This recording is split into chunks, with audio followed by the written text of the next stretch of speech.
Salam geng, Racun kali ni kembali lagi kita ke dalam segmen pendedaran PUBG dan mangsa kita untuk hari ni. Of course, saya akan dira smartphone yang ramai request, yang ramai tertunggu-tunggu. Kita ada Redmi Note 11S.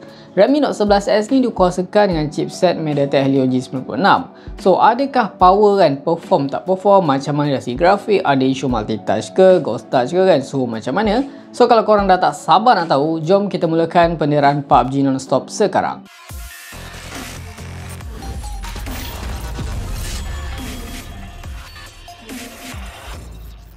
Nampaknya kita dah pun ada dekat dalam lobby. Saya dah tak sabar nak ada phone ni, nak tengok kan okey tak okey, perform tak perform kalau kita nak PUBG kan. So dekat sini kita ada Redmi Note 11S, smartphone terbaru Redmi untuk pasaran Malaysia.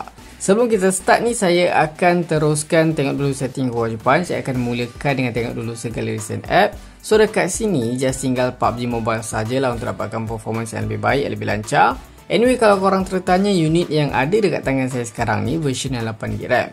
Di bahagian atas ni bateri pun dah penuh. Saya game ni pakai data lah, bukan Wi-Fi. Untuk brightness saya dah setkan yang paling tinggi dekat sini dan auto brightness pun saya dah offkan.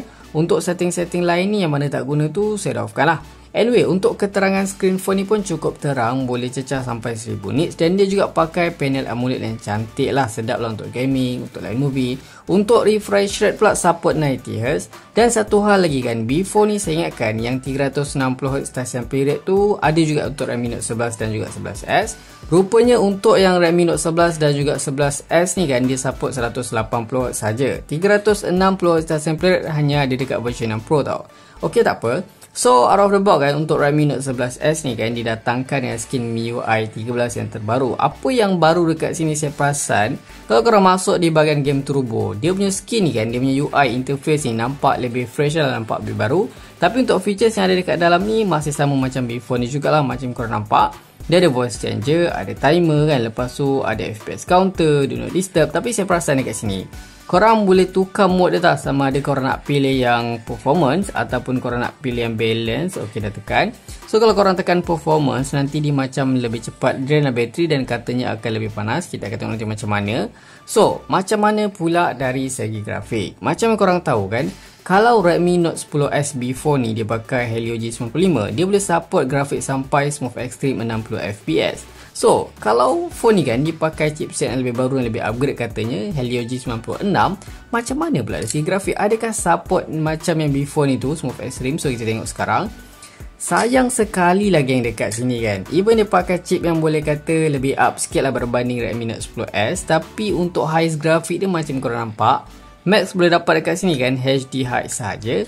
Dan kalau korang lowkan grafik kepada smooth, boleh dapat smooth ultra 40fps saja, tiada smooth extreme macam Redmi Note 10S.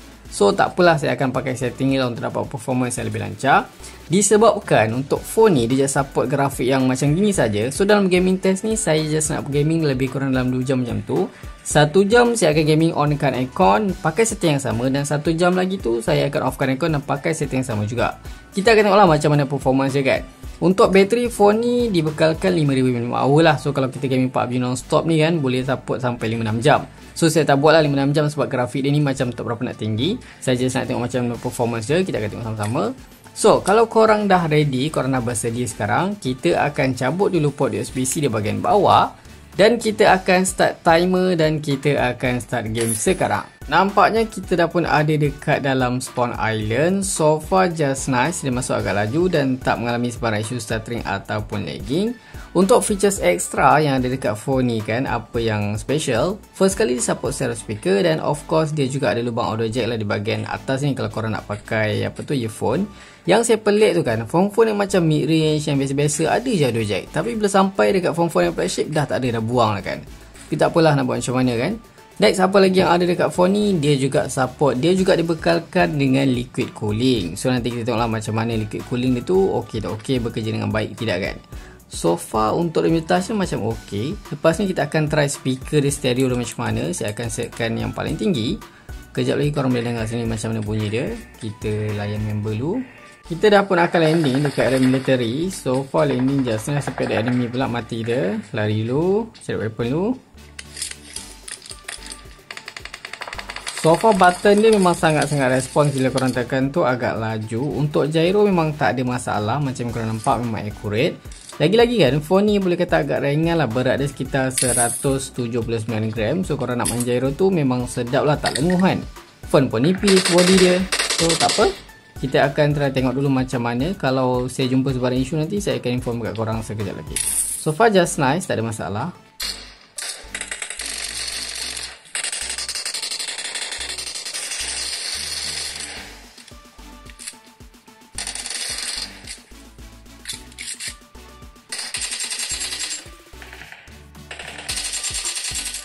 Please recall me.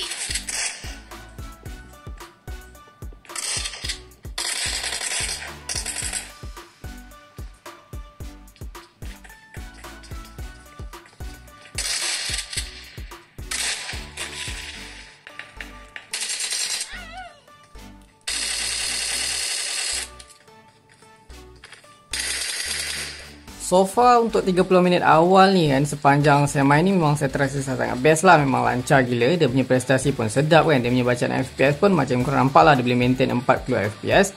Even korang tengah rush enemy kan, korang tengah drop tempat banyak player, memang saya tak mengalami sebarang isu stuttering, lagging ataupun stuck. Lagi-lagi kelebihan phone ni dia pakai screen AMOLED. So bila korang main kat tempat gelap macam dekat Sandhawk ni, memang tak ada sebarang isu, mata korang sedap je nak tengok kan. Kalau dari segi ghost touch, multi touch semua ok. Cuma satu benda yang saya notice dekat phone ni, dia punya touch response bila korang tekan tu, kadang-kadang saya terasa macam agak delay tau. Mungkin disebabkan phone ni kan, dia punya touch sampling rate tu tak tinggi mana. So saya pun tak sure lah memang isu ni ataupun saya je kan, sebab saya dah biasa pakai banyak phone yang touch sampling rate tinggi. Untuk isu lain dari segi gyro pun sedap, phone pun nipis kan. Tak apa, kita akan tunggu sejam nanti macam mana, kita layan dulu.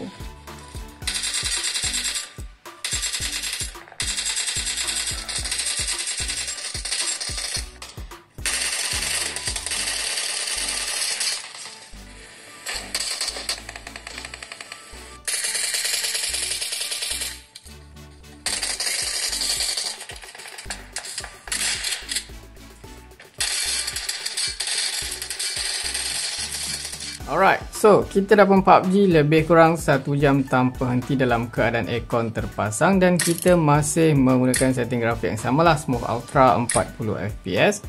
Untuk bacaan FPS tu korang nampak lah, memang maintain, memang stabil lah 40 dia main. Untuk bateri sekarang tinggal 79%. Mana kalau untuk bacaan suhu normal lah kan, kita main dalam keadaan aircon terpasang, memang tak rasa panas. So di bahagian hadapan dekat screen ni paling tinggi kita dapat sekitar 38 lah kan. So kalau kita tengok pula di bahagian belakang, so far belakang memang saya tak rasa panas langsung, tapi tak akan check.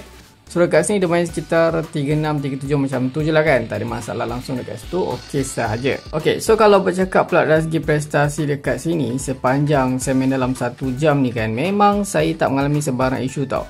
Segalanya memang terasa sangat-sangat sedap lah, macam korang nampak, korang turun tempat banyak player, korang tengah rush enemy, segalanya berjalan dengan lancar. FPS dia pun stabil, memang tak ada masalah. Cuma kan, kalau korang dah terbiasa main pakai FPS tinggi macam Smooth Extreme 60fps, 40fps ni memang terasa macam tak berapa nak puas lah. Tapi dari segi prestasi memang tak ada masalah, memang lancar. Untuk dia punya button-button, bagi saya macam ok, just nice dia respon. Cuma kadang-kadang tu memang terasa macam kurang respon, dia macam agak delay sikit bila korang tekan kan, bila korang tengah rush enemy tu. Untuk dia punya multitouch ok, saya tak mengalami sebarang isu. Untuk ghost touch tak ada. Kalau korang tengah layan enemy apa semua memang tak ada masalah. Gyro pun ok kan. Untuk bunyi tembakan macam korang dengar, stereo speaker dia boleh kata agak kuat, memang sedap lah. So saya akan offkan aircon pula, dan kita akan jumpa lagi sejam geng.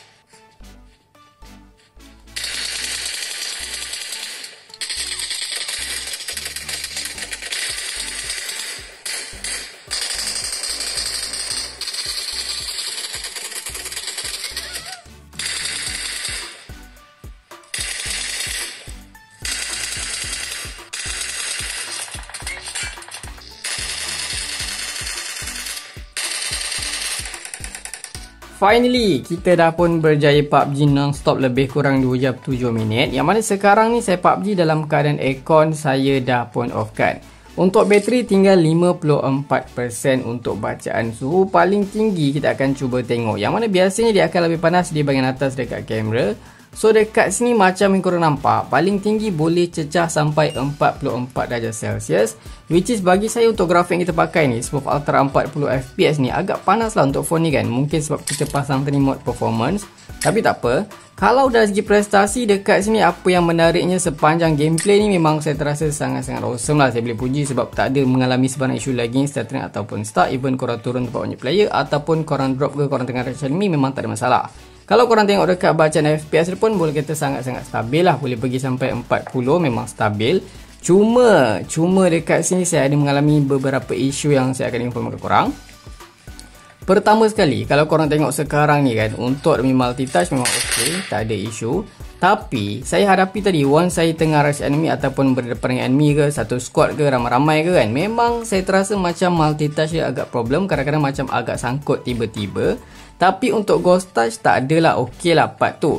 Dan satu lagi yang saya rasa yang ni mungkin berlaku disebabkan bug dekat PUBG tu sendiri, dekat app tu sendiri. Yang mana saya perasan dia punya network ni memang full bar, tapi tiba-tiba ping tinggi tau. Bila saya restart phone, ok. So rasanya setakat tu je lah. Untuk dia punya gyro pun ok, tak ada masalah. So geng, rasanya sampai sini dulu lah kita punya PUBG. Hasil ni macam yang korang nampak sendiri. Saya tak banyak sangat nak komplain pasal phone ni, since phone ni pun dalam kategori mid-range. Tapi apa yang saya boleh bagi tahu korang, chipset MediaTek Helio G96 yang dibekalkan dekat phone ni boleh kata sangat perform lah.